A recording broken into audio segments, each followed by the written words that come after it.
Oh.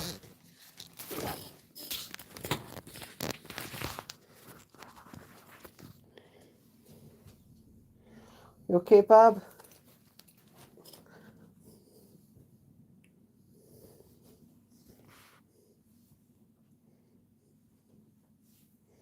Right, I'll give it a minute. Oh, there we go, 2 viewers and that. I'll give it a minute and that for it to all go, hopefully live and that properly. And then I'll start talking about season 7 because I've watched everything, all the new content. Actually, there's one bit of content I didn't watch because I wasn't interested in. But I'll get onto that later when I'm talking about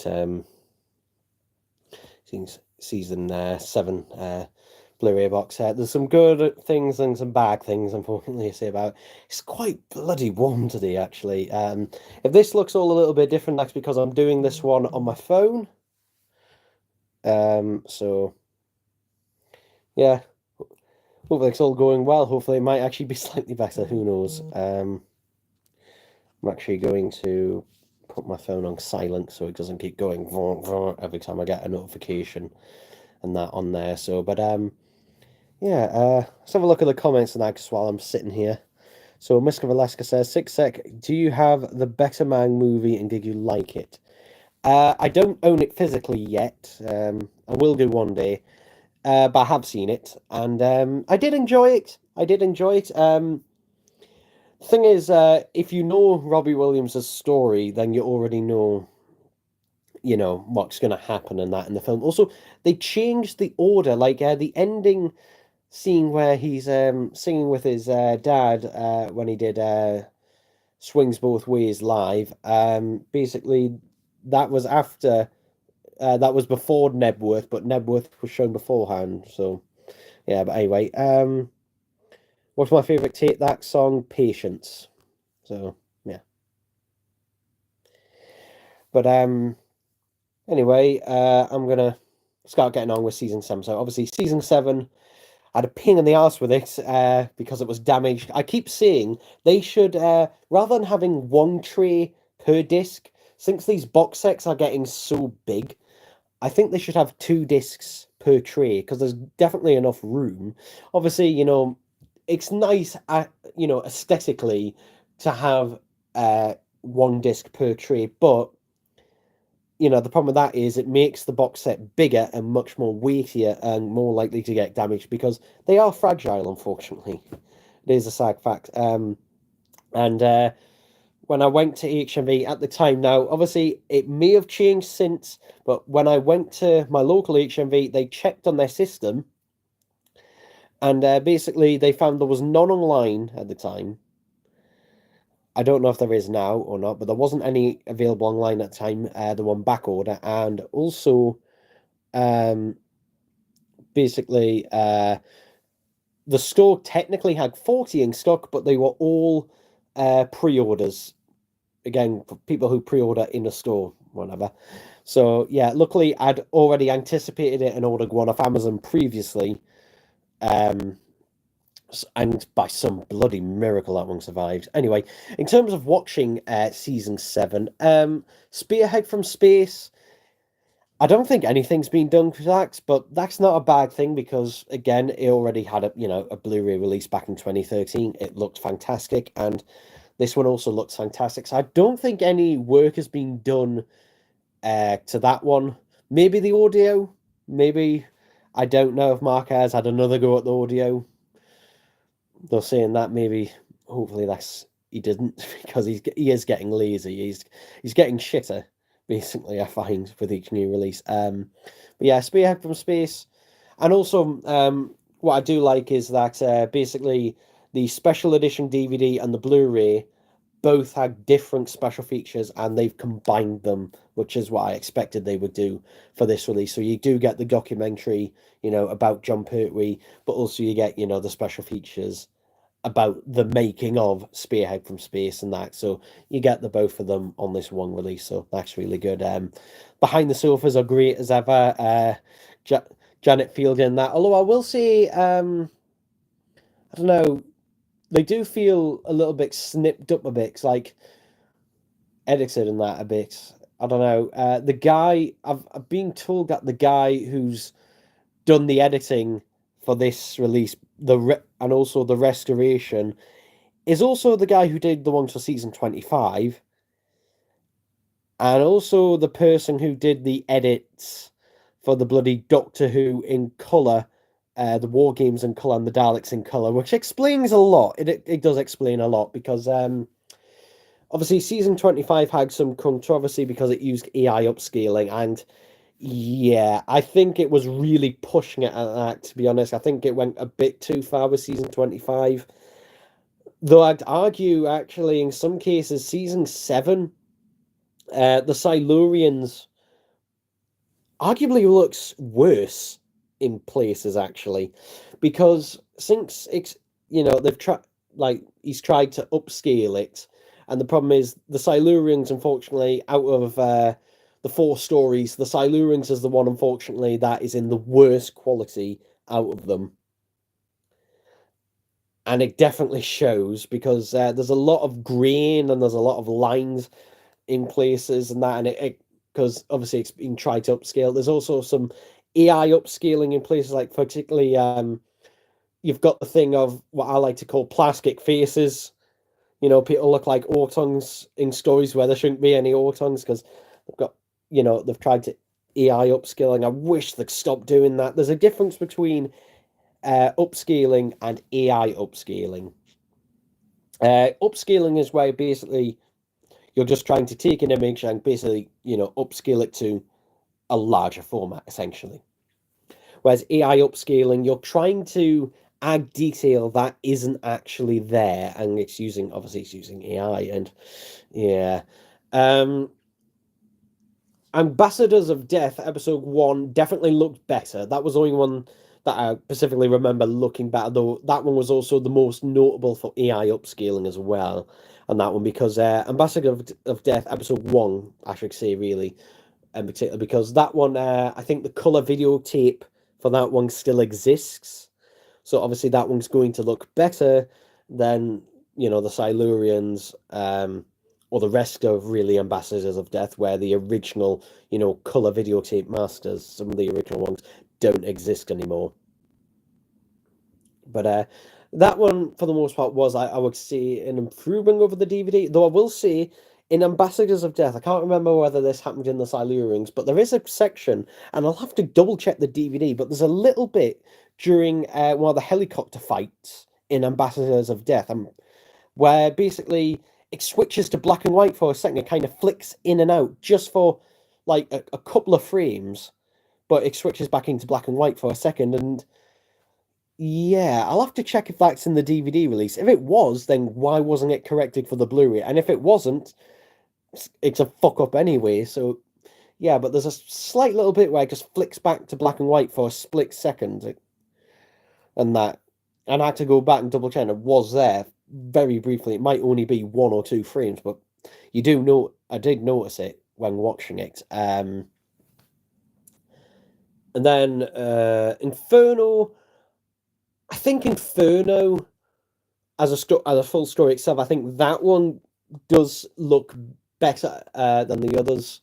Although saying that, Inferno was the only, other than Spearhead from Space, Inferno was the only other one to get a special edition as well. And I've actually got that special edition, so I'll have to see how much different it looks, because Inferno is actually one of the few Doctor Who stories where I actually have all 3 editions, other than obviously the VHS. I don't have the VHS versions, unfortunately. But that one, I had the original DVD release, then I got the special edition DVD, and now on Blu-ray. So yeah, though that one does have a bit of evidence of some AI upscaling in it as well.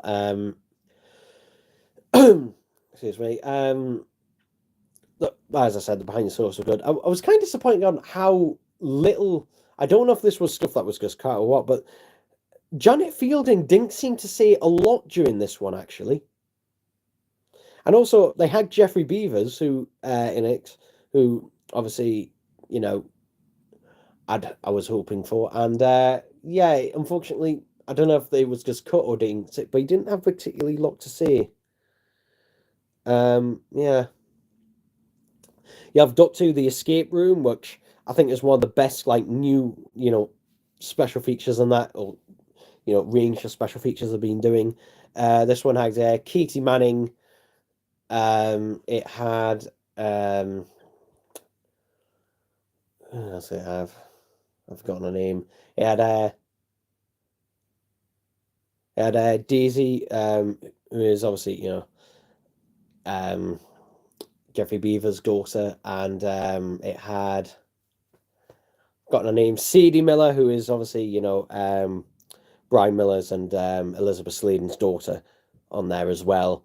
And I did enjoy that one, particularly Katie Manning. And that Katie Manning, oh, you just go, oh, she's so sweet. Oh, you don't want anything bad to ever happen. And also quite funny. To be honest, it'll be interesting because obviously I know what ones are coming because they show little clips of the other ones in like the opening to the Doctor Who: The Escape Room.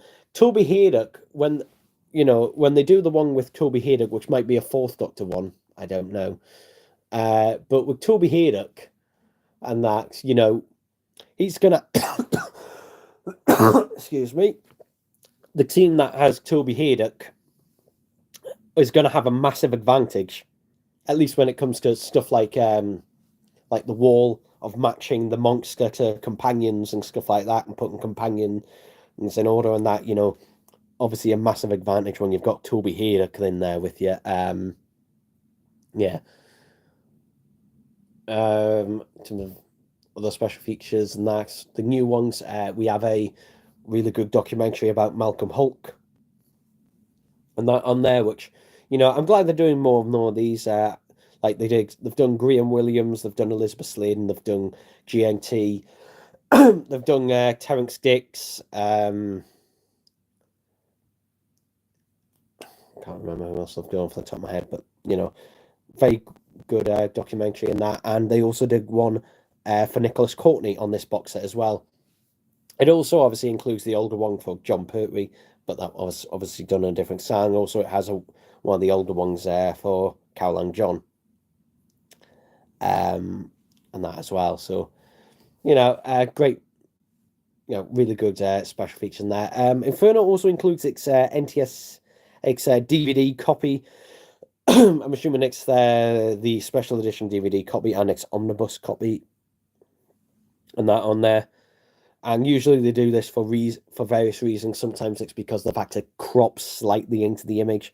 Although in this case, I can't remember what the reason was. It for reason.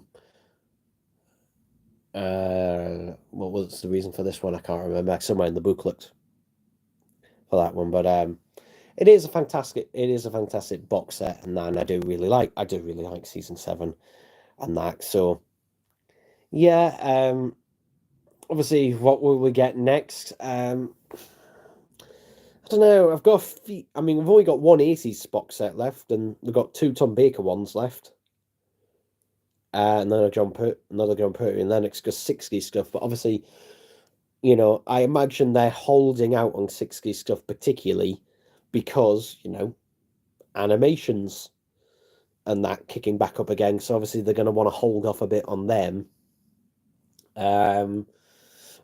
Like the only season, like if they were to do another 60 season, the only seasons I can see them maybe doing is either season 1, which only has Marco Polo missing, which is a less likely story to be animated just because of the amount of characters in it, the amount of costume changes and locations and everything in it, making it more expensive. So maybe that one will be just one of those Telesnap only ones, or possibly season 6, because again, the only one that is fully missing, not fully missing, well, one episode exists is Space Pirates.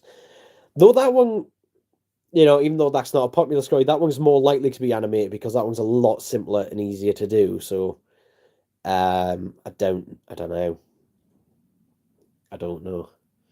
Obviously, at the end of this month, in a few weeks, actually in a few weeks' time, I think 2 weeks on Monday, I think it is, or was it 3 weeks on Monday? Might be 3 weeks actually on Monday. Um, the Savages animation gets released, and I'm not excited for it at all. I'm not, unfortunately, because especially, I mean, it'll be better than Galaxy. It'll be better than la, la. It'll be better than Celestial Toymaker because you know it's actually proper animation this time, rather than that motion capture crap. Uh, but yeah, without Rob Ritchie there, it's really suffering. And the thing is, Rob Ritchie was one of those people who was stopping Anne-Marie Walsh from basically cheapening out on everything and cutting so many corners because he refused to do it. Basically, he refused to do, you know, cut the corners, and that he put specifically a lot more effort, and also obviously did all of the color grading, which the newer releases are really lacking. And I think without anyone to, you know, kind of rein her in, you know, if she is doing this, I think she is directing this one. I can't remember. But yeah. I mean, The Savages is an alright story. It has like its ideas, it has some good ideas in there, but it's just not the best thing that's executed, unfortunately. Um, so yeah, it's just a shame in that regards. But you know, and then we've got the War Games in color, and I mean, I've pre-ordered it, but I don't know. We'll see if I regret it when I get it. I mean, in terms of like the War Games in color, I'm not particularly bothered about that. I don't particularly want it. I'm hoping that it has new restored versions of the original version because they did a new restoration for the War Games for its color version, and hopefully, you know, we get that restored version in black and white, which is what I'm hoping on there.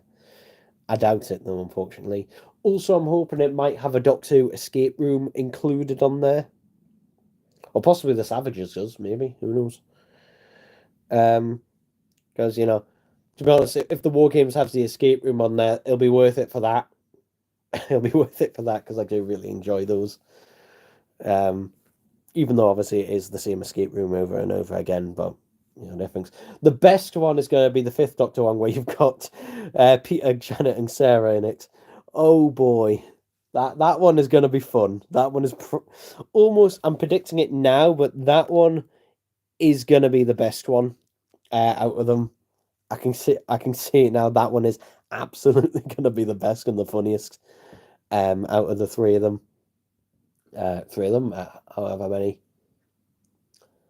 Yeah, but the thing is also with the Doctor Who escape rooms, you have to watch them in release order, and unless you want to get spoiled, because at the end of them, it not only shows you the time that you know the team you've been watching did, but then it shows you the times of the other teams, and I'm hoping that they get the releases of them correct because I don't want to be spoiled. Obviously, you know, on the time for the other teams, kind of ruins you know the tension a bit when you're watching it. Thankfully, that hasn't happened so far. But obviously, if you've missed one of the escape rooms, Doctor Who escape room special features, and you know you go to a later one and haven't seen the others, then you'll be spoiled with the times with the ones that came beforehand. Unfortunately, at the end, unless you know to skip past that last bit. So, yeah.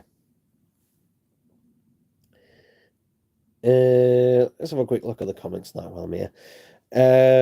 Tom Cavinger says, does that lock the comments on there? I don't know how to do it on a phone, it just kind of disappears. That does happen on the DVD, pretty sure I remember it. So, okay, so if the black and white does happen on the DVD, it should have been fixed for the Blu-ray. Like, I understand, you know, time and budget for the DVD, but like the Blu-ray, you know, like it'll only be a few frames. Like, obviously, you know, it would have to be manually color graded, but again, it's only for a few frames. If that, it might even be one frame, but still, you know, the whole point. Like, I'd rather like fix that than try all this upscaling and AI upscaling crap. Fix the colorization on that first, and also I will say some of the the recolorization for Silurians, which was done again. This was the third time it's been done. It was originally done for its VHS release, then it's DVD, now it's Blu-ray. It still doesn't look great in places, a lot of places. Yeah.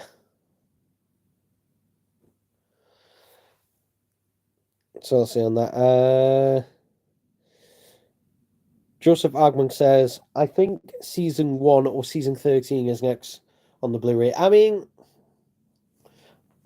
yeah, the like out of the 60s ones, I'd say season 1's more likely than the others. Season 13 maybe, though. I think generally what they tend to do is they tend to do like a more popular season, a less popular season, or they tend to do like 70 season, 80 season. Obviously, they've only got one 80 season left, and obviously with this one, they're back to back with two popular seasons. Season 25 extremely popular, season 7 extremely popular. So yeah, we'll see. We'll see. In fact, I think season 7 might have even sold better than season 25. Like in terms of like how quick it's selling. I mean, Rob the Old Montague says, just so you are aware, Ian Levine is fully aware of who you are. I mean, he wasn't until very recently. He absolutely. Oh, so that's how you do it. You tap and hold on. He very much wasn't until recently. And how do I know this? Because someone basically made up a bunch of lies about me and sent it to Ian Levine. Basically saying that I was challenging him to blah blah, saying a bunch of stuff to him, and they sent this to another person, who then sent it to another person, who then sent the screenshots to me of that conversation. And Ian Levine said, "Oh, I don't know who 6sec on YouTube is," but obviously, now he may be aware and that who I am. But even then, I doubt he really cares that much. And that, I mean, I don't I don't mention Ian Levine that often. And generally, I only mention Ian Levine now a lot of the time when people, like you in the comments, bring him up. And that, not that I won't in the future, possibly, but even so, I mean, Ian Levine, like, I'd never ever give him money, but it is funny to watch his delusions, because he does basically, Ian Levine treats his followers like it's a fucking cult. He honestly does. Anyway, let me read the rest of it. Fully aware of who you are. If he sees you, he will slap you on sight. It's going to be very difficult for him to do that from his wheelchair. Because, yeah, I could just walk away. Or just stand a few feet away. Also, I doubt you'll ever see me. Anyway. And really give you an ear bashing for what you said about his anime. They're not animations. Ian Levine doesn't even call them animations. He calls them AI reconstructions. And he's proud of the fact that they're AI. Let me just scroll through them. Joseph Almond says, I've been watching...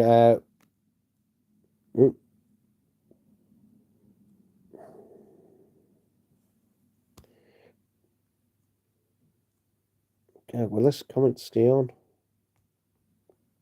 I've been watching William Hartnell versus John Pertwee. What? Are you looking forward to Thunderbirds on Blu-ray this year? I have no interest in Thunderbirds. Never really watched it. Like, I've maybe seen like 1 or 2 episodes as a kid. I can't really remember anything about it. But anyway, well, the Montague says things have changed. I doubt it. I doubt it. Well, not when it comes to Ian Levine, anyway. I doubt. Not when it comes to him. Things, in his case, remain very much the same. And that trying to, get some money on that. Yeah, Joseph Argument, I'm not interested in Blake 7 either, unfortunately. Yeah, not really interested in that. What else is coming out actually? Blu-ray and that. I'm interested to see. I imagine the War Games in color probably get released in April. I'm surprised that doesn't have an official release date yet. Because that went up for pre-order. Did that go up for pre-order before or after the Savages? I really can't remember. I've got a feeling it was after. But I've got a feeling that, probably come out in April. Like, May at the absolute latest. May at the absolute latest. Because otherwise, why did you have it up for pre-order that quick? And it should be a nice, simple release anyway, because, all the work's already done on that for it.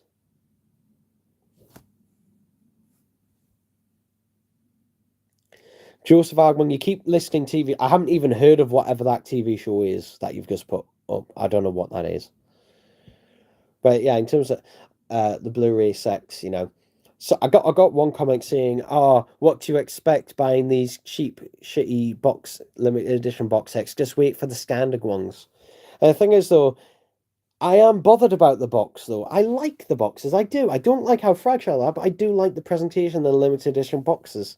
So I am bothered about the box, which is why, I pay more. And that because the standard editions are, normally a tenner less for the standard editions. Plus, you also have to wait considerably for them as well. But, I like having them. I do like having them as complete sets and that like that. And especially considering, I've bought all the other ones and that in the line. It is really nice. Unfortunately, I can't have them all on a big long shelf like some people have, like all like all neating along like that. Unfortunately, I don't have a shelf. I did initially, but I ran out of space. Unfortunately, you'd need a really long bloody shelf or a big unit, and that for all of them.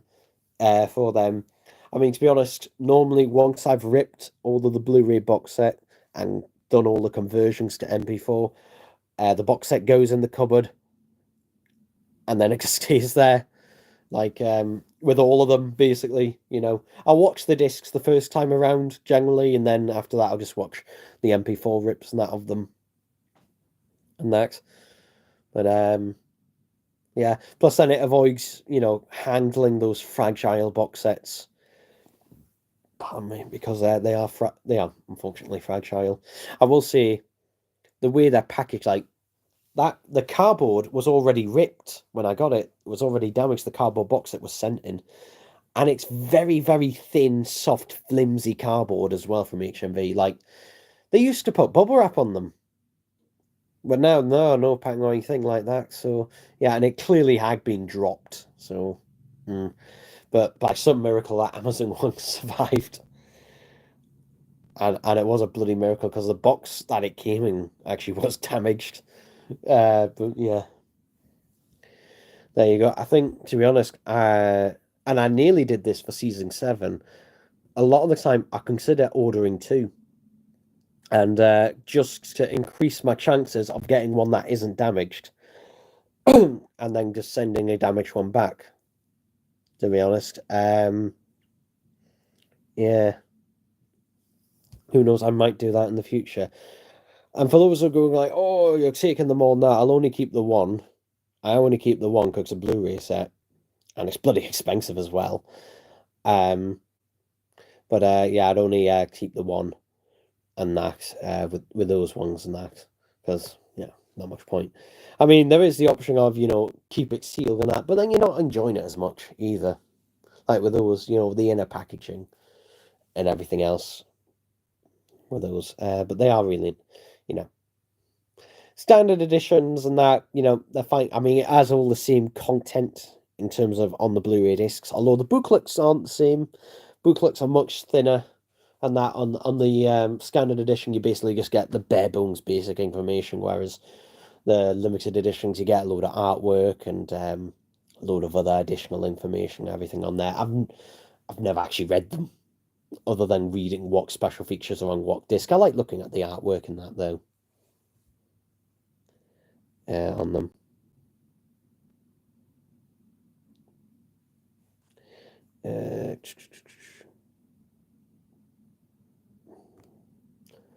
Where are the comments going? Joseph Abing says David Tennant is coming back to Got to the 16th. I doubt it. I mean, here's what I think is actually going to happen. One of the options.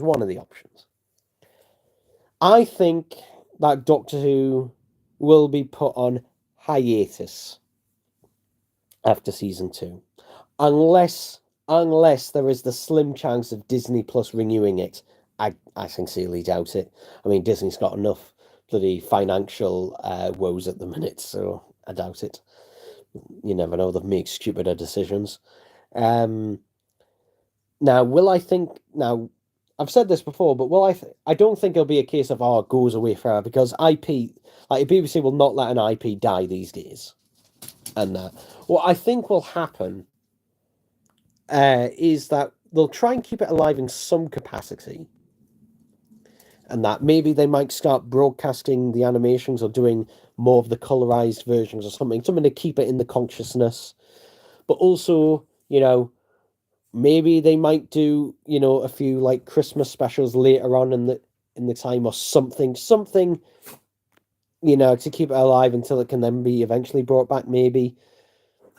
I mean, I don't think they'll let the 70th anniversary, that's Bobby around there, just go by. And that when it eventually does come to that. But, I mean, Doctor Who does need a major, shake-up. And I don't mean the type of shake-ups that Chris Chibnall and RTD are doing. I mean, like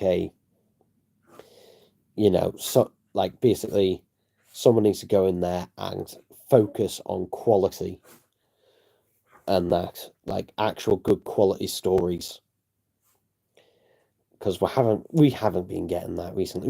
We're being close, but even then, like, I think the best story from season 1 was Boom. In terms of, the season 1 finale, it had a great first part, really great first part, and completely nose-bombed in part 2. And the rest of the season kind of ranged from okay to bad, but not in a, so bad it's like a kind of thing, which in a way is kind of worse, because there's less to talk about in those cases, actually. If something is particularly bad, at least you've got more talking points to talk about. If something painfully mediocre, there's not really much to say about it.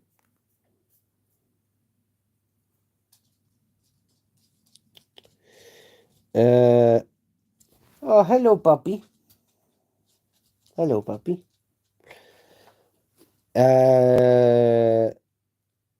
Predo S2000 says, Parting of the Ways plunger version set is a weird case of Alduar almost doing a direct re-release of Daleks. I hope he keeps up and doesn't fuck up the Crucible. Yeah, I mean, well, in terms of the colour, actually, the colour of the Bronze Dalek is more accurate to the Bronze Daleks in Parting of the Ways, because the Bronze Daleks do change, shades of colour, kind of like, what the Grey Daleks did in, like, the 70s and 80s, though not as drastic.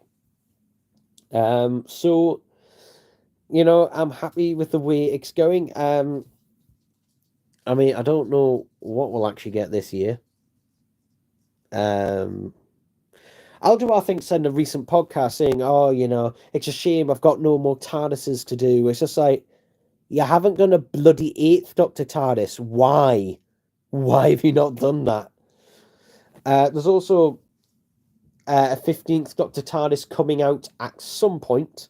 It's a new modified version of the classic box, that another new version of that, I think. Though Alduar doesn't know whether it's going to be a retail version or more than probably an online exclusive. Now, all I'll say about that is make sure it bloody has the electronics. He did also say in this podcast that at some point he will put the money into removing the battery compartment and the speaker grill. I don't want him to do that. What I want him to do is keep the bloody electronics in there. The hell was that? I don't know you heard that, no? I want him to keep the electronics in there.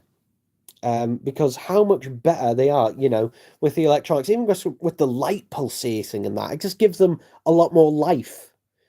And that, I mean, for example, even though it's inaccurate to how the prop appeared on screen, I still have my Adventuring Space and Time First Doctor TARDIS sitting on my desk to this day. And that is the only one I've kept out of box that is still sitting on my desk. And that to this day, I'm actually downstairs actually at the minute. I'm actually sitting well, it's our second dining room table, though my dad uses it as his desk for when he works. But yeah, it's just a shame that, stuff like that.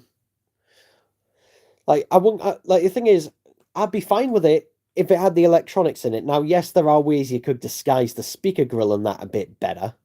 I think a slit along the bottom or along the side, little slits, along there to like funnel the sound out of would have been better than doing a bunch of obvious holes. But regardless, like if it's there for a purpose, I will allow it in that case, Fair enough. Like, because I don't want Alduar to start bloody permanently modifying the molds. Because look what happened with the Dalek slacks for the Imperial Daleks. Yeah. And also the First Doctor and his cloak, where it was modified for a Jodie Whittaker figure that never actually saw the light of day. So now we're having accurate First Doctor figures with scarves and that's for the end of time, unfortunately. I mean, hopefully we get Imperial Daleks, and they better have bloody, fix the bloody slats. Because there is the money to do that, Alduar. There is the money to do that. You just don't want to put the money in. Like, Alduar now just... It's really obvious Alduar does not give a shit about the B&M sets at all.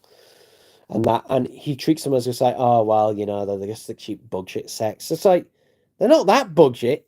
They're not that bug shit. And also, they're your big seller. They are your big seller. Like, more people buy the B&M sets than anyone else.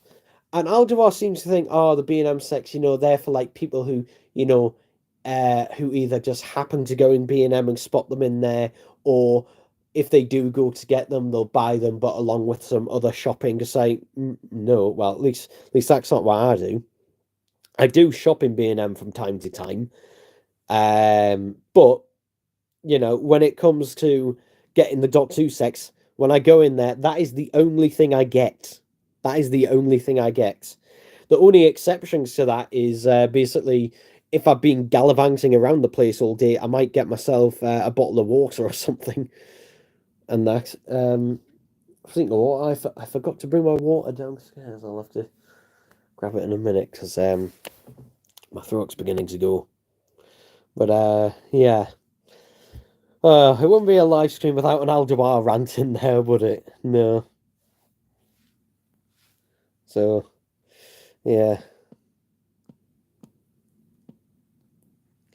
Let me get the comments. Where is I at? Harris1234A says they need to bring back Paul Cornell as a writer. Yeah. Yeah, I'd agree with that. Rob Shearman as well, and that was fantastic. Bring a lot of Big Finish writers actually over. You know what? I'm surprised this has still never happened to this day, but how come Nick Briggs has never wrote a Doctor Who story for TV? How come that's never happened? Especially a Dalek story as well. Like, obviously, you've got Nick Briggs here, who's the executive producer of Big Finish, who's done, who's wrote, tons of Doctor Who stories for Big Finish and yeah, no, has he ever even been asked if he'd like to do one for the TV series?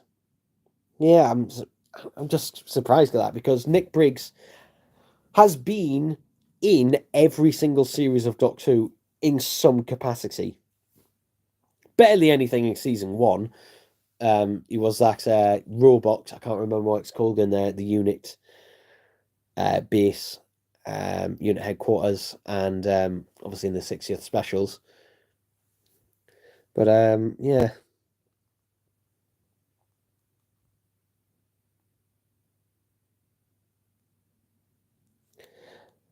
They could get some Star Wars writers for Doctor Who because at least Disney hasn't. Nah, I don't know.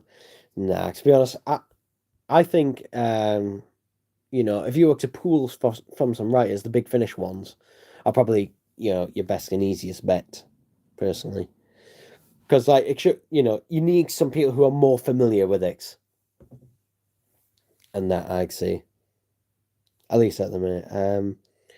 We need a dynamic producer and script editor again. Only having one showrunner around allows egos are massive, and they don't listen to fans.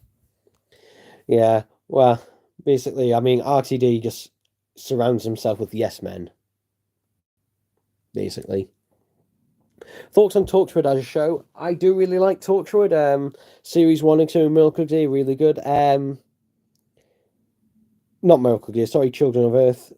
Miracle Day, I half enjoy, half don't. I did a separate video actually when I rewatched it all during lockdown. I rewatched all of Miracle Day back then. And I think Miracle Day, it would have been good if it. Oh, give me a minute.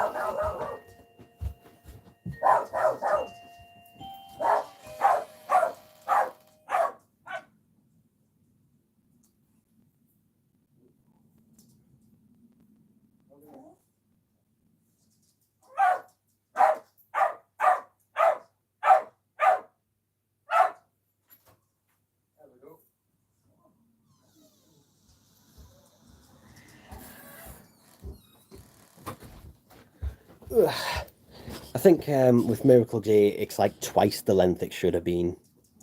Like, if it had been 5 episodes, even 6 episodes, and that, because it really does stretch itself out. And the fact that, it ends on a cliffhanger and that as well, though obviously Big Finish had the rights to do that, but obviously Torchwood is kind of fucked up a bit with Big Finish because obviously they don't have John Barrowman anymore. And it's just never going to be the same in that without him, unfortunately. So, yeah.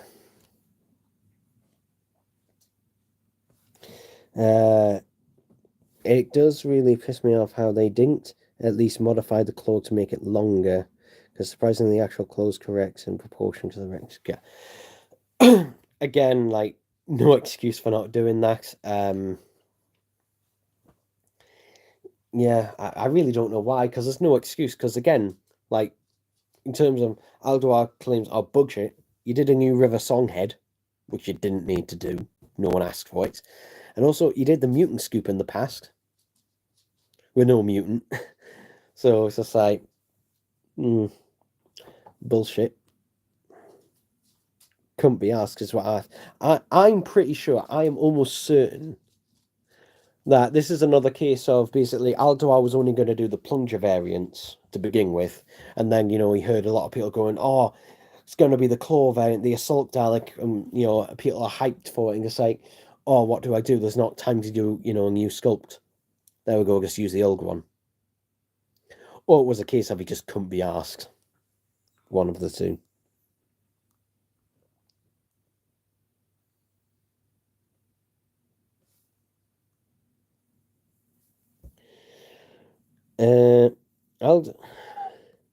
Alduar isn't even a real fan either. Like BS talked about 4-inch and Leland Scarrow, and just screams how casual of a fan he really is. Yeah. Message redacted. Hot take. Kuglak is the best Doctor Who prosthetics I've ever seen in Doctor Who / SG. I'd say at least for series 1 of the Sarah Jane Adventures. like also in terms of original makeup and that. The best in the show, I'm not gonna. I don't know. Wouldn't say that.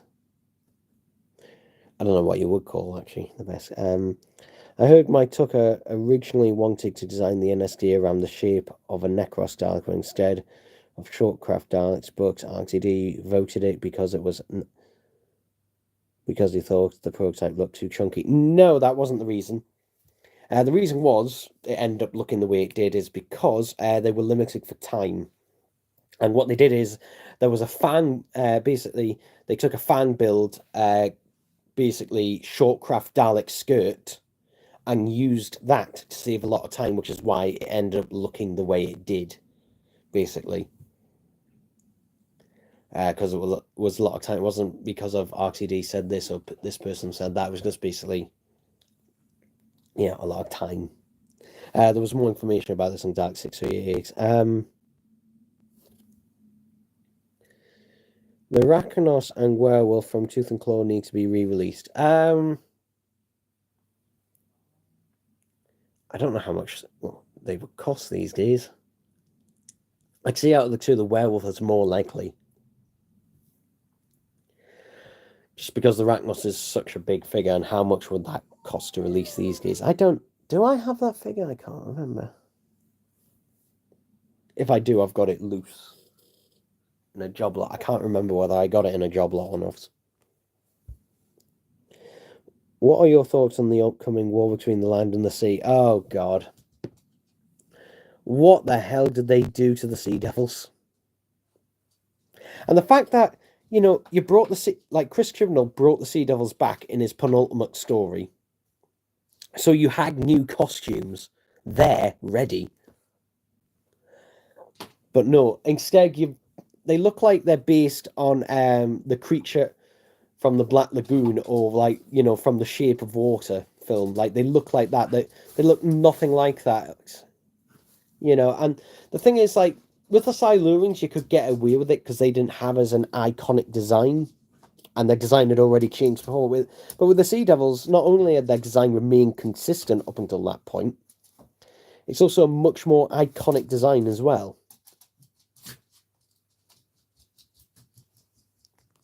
They should have just made a Martha spin-off series. Yeah, no.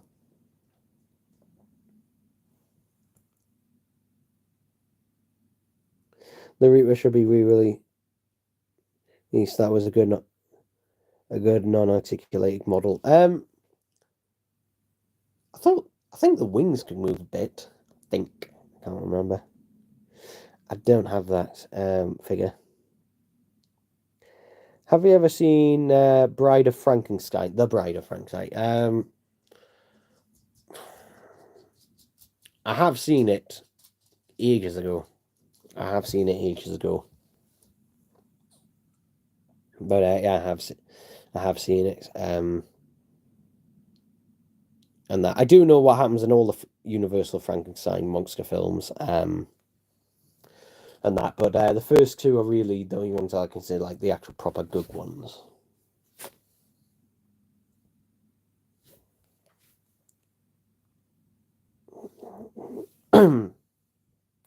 They need to use the rejected Series 5 Silurian design that looked like the 80s head. Season 1 lacked the grit of Series 1. Yeah, it did. It honestly, more like, for example, I've said this before, but Space Babies felt like it was made for CBeebies, not even CBBC. And the rest of the series was kind of like that. It felt like it was aiming at a really young demographic. Like, not a kid demographic, like a toddler demographic. What's your Soulseek? Sixsec is my name on Soulseek. So it should be easier to find. Just look for the Doctor Who season box sets. All the other ones are on there. And then once you find me, then you can search my own Soulseek, so you should be able to find everything. Yeah, Scott calling it season 1. We know it's series 14. Yeah, well.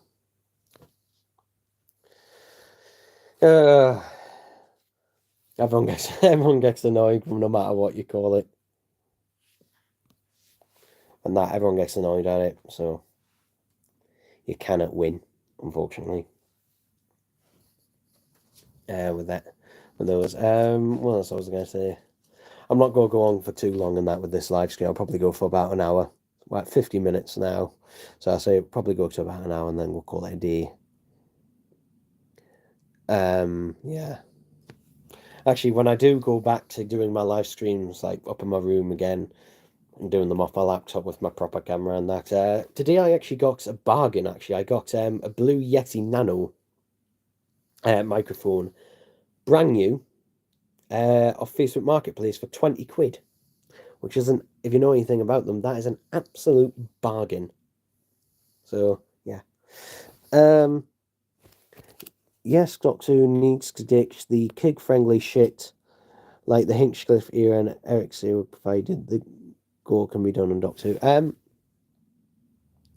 Yeah, I'm not saying it has to exclusively go that way, but the thing is also, like, kids, watching stuff like to feel more grown up, and, if you make it feel a bit more grown up, but not going too overboard and that for things, you can latch onto them. But if you, like, it seems like, RTD and the other right just seem to forget what it's like being a kid. Basically, it's like hello fellow boomer type of thing. Surgeon Adventure Series C show that was more dark, more mature. Yeah. Like, for example, look at what was it? What's it called then? What was it called? I've forgotten the name. I can never remember names off the top of my head when I need to remember them, but I'll remember it instantly afterwards. Was it called The Haunting of something something? The one from series 3, that comes after the Wedding of Sarah Jane Smith, that doesn't have Luke in it. That one feels very Philip Hinchcliffe, in fact, or like Seventh Doctor Ghostlight. That one does have some genuinely creepy moments in it, which, yeah, you don't get. Yeah, we haven't had anything really creepy in Doctor Who in ages, and that not since the Peter Capaldi era. Yeah. Do you think they will do a new series collection? All right, so release the new series as collection sets. Not currently, because they don't have the rights to it, like the people who are doing them. And also the fact that they just recently did a series 1 to 4 box set, which had endless problems. Not to mention the fact it didn't include all the special features that it bloody should have done. Or even all the episodes, like the animated episodes. No, they're not in there. They don't count. Dreamland and Infinite Quest, forget about them.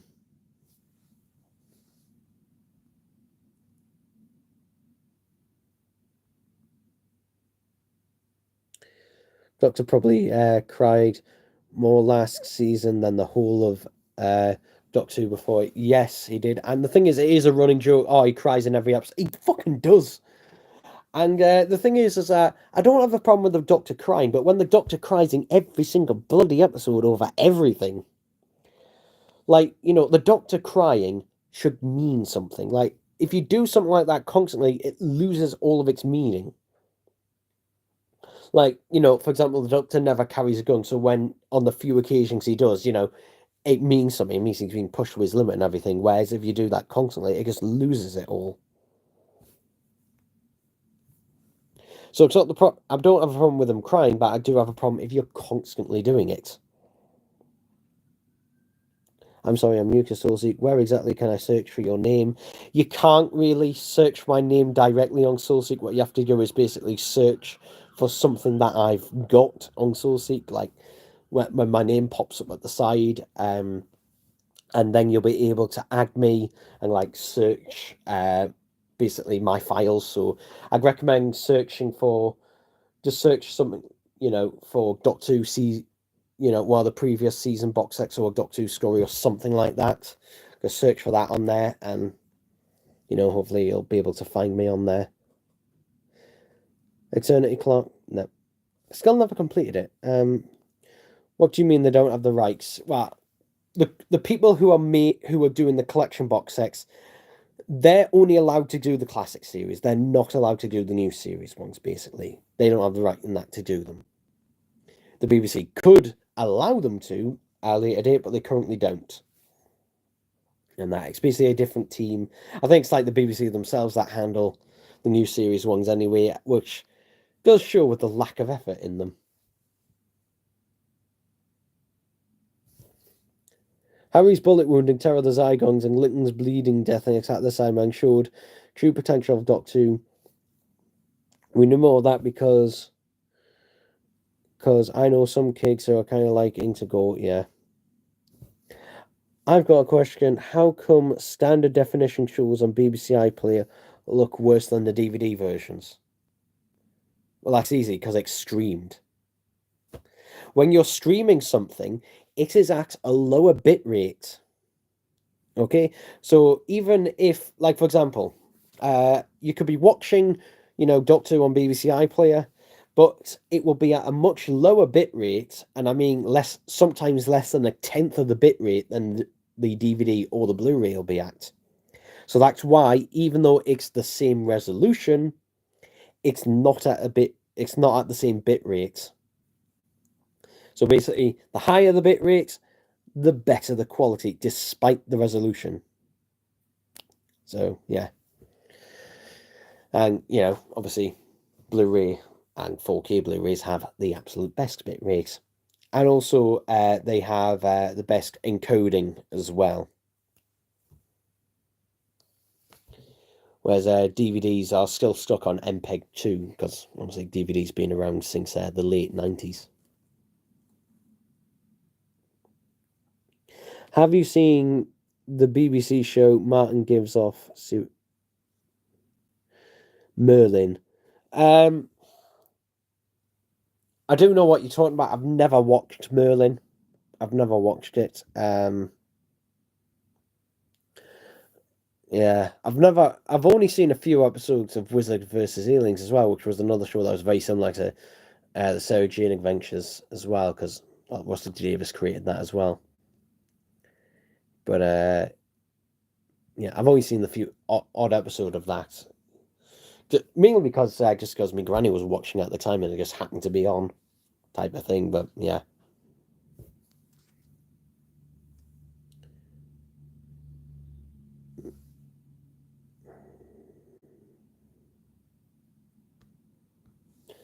We got another comment. But what if you have it doesn't matter. The BBC limits it on your servers. It doesn't matter how good your bitrate, how good your internet is. The BBC will limit that because their servers have got to go out to millions of people. So it's the same with Netflix. Like, for example, during COVID, Netflix reduced their bitrate by more than half. Basically, I don't think they ever increased it again, because when you've got that many people connecting to the same servers, in order to cope, you've got to reduce the bit rate down, basically. So it doesn't matter. You're never going to get it at a lossless quality like that. I mean, the first thing to go as well is the audio quality as well. The audio goes first, then the picture quality. So yeah, basically, it will never be the same quality as a DVD or Blu-ray. So yeah. Now, if you were to rip that DVD and Blu-ray and then watch it that way, you could watch it completely lossless, or you could even create your own server, and then you could watch it completely losslessly off that, as long as you had good enough internet. But that's some options. I don't have a server, just so you know. I don't have the money, I don't have the space. Do you think Alduar could skip Victory of the Daleks Red Paradigm Jones so he could put them in Asylum set? No, because they're different colours. Like, the Paradigm drones are a cherry red in Asylum, and obviously that, bright, vibrant red in Victory. Same with the Strategist, which has a much more metallic finish in Asylum. Apparently, the BFI, they're doing new animations for the future collection sets. They're not going to do animations for the collection sets. There isn't the budget there. People have asked them before. They will include animations that have been previously released, but they will not do animations that are purposely for a collection set. They will release them on their own first, because that's how they make their money. They make most of their money in pre-orders, basically. And then later on, they'll put them on a collection set. Because otherwise, they will not make the money back. There's no way on earth to make the money back. Hello, Reese. Another idiot not knowing why streaming services are worse. LOL. Yeah. Yeah, unfortunately, yes.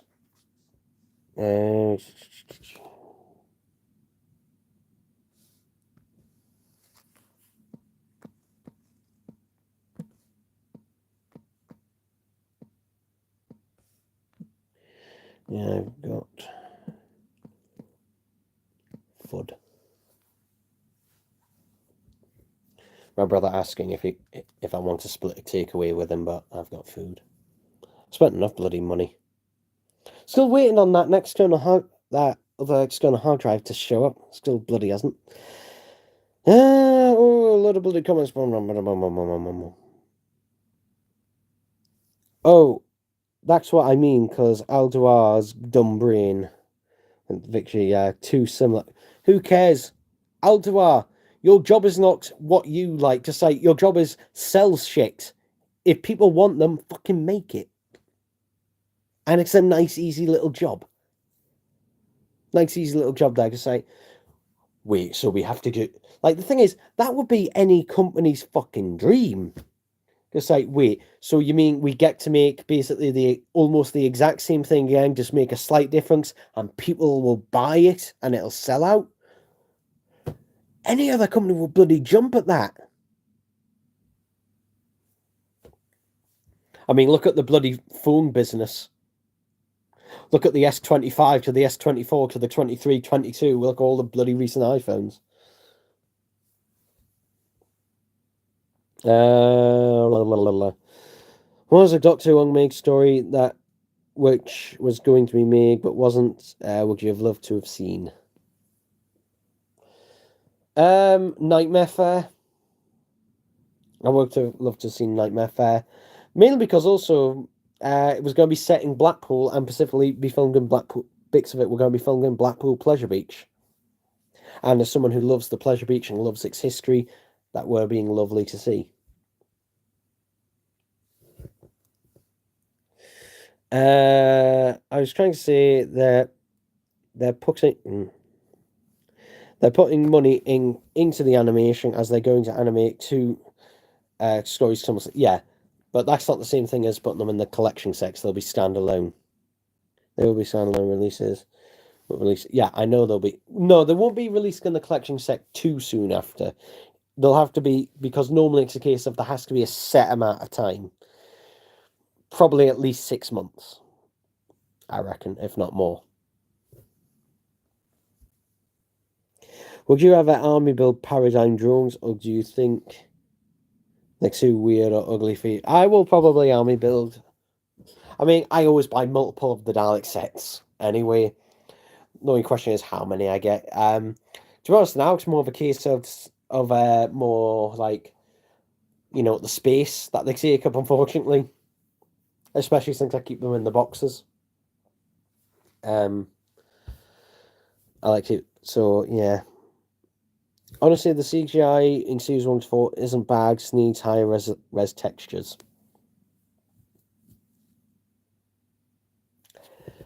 I think you could risk ruining this, to be honest.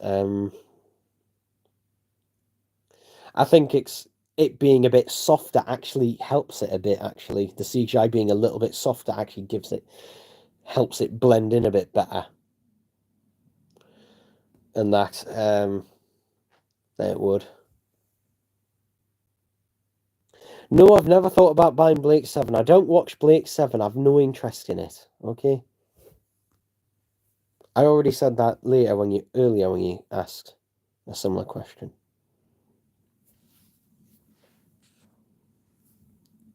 I've already gone over an hour. Yeah, Sammy Bulligan Paradigms is a nightmare because they're not far apart, being the exact same. Well, it's not about that. It's just about physical. It's just literally physical space. I mean, the boxes and that will not be that much bigger, if anything. But yeah, it'll be more of a case of how many are buying, how many are done at once as well.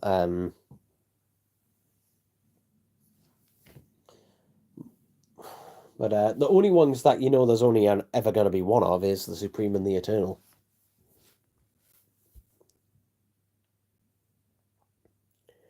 But I'll give it, I'm real first time giving it 5 more minutes. In fact, really 4, really.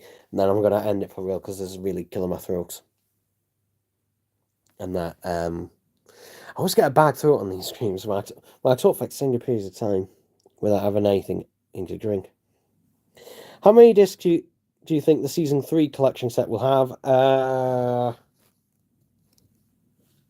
many stories is Season 3 again?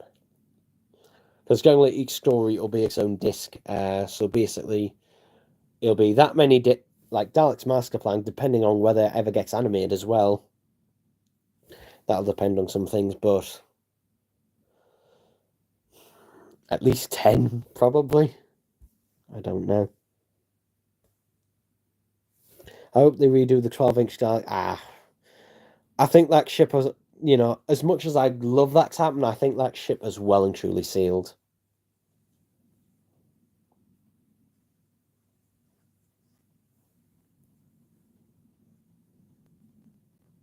Should Donald Trump be the new showrunner? No. No.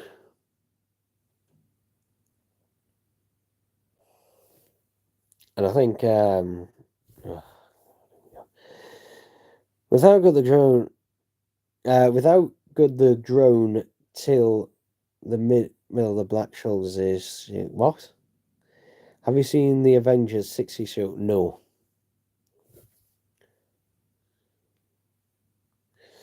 All right. Click there. Okay. Oh, bugger. I think we will call that a day.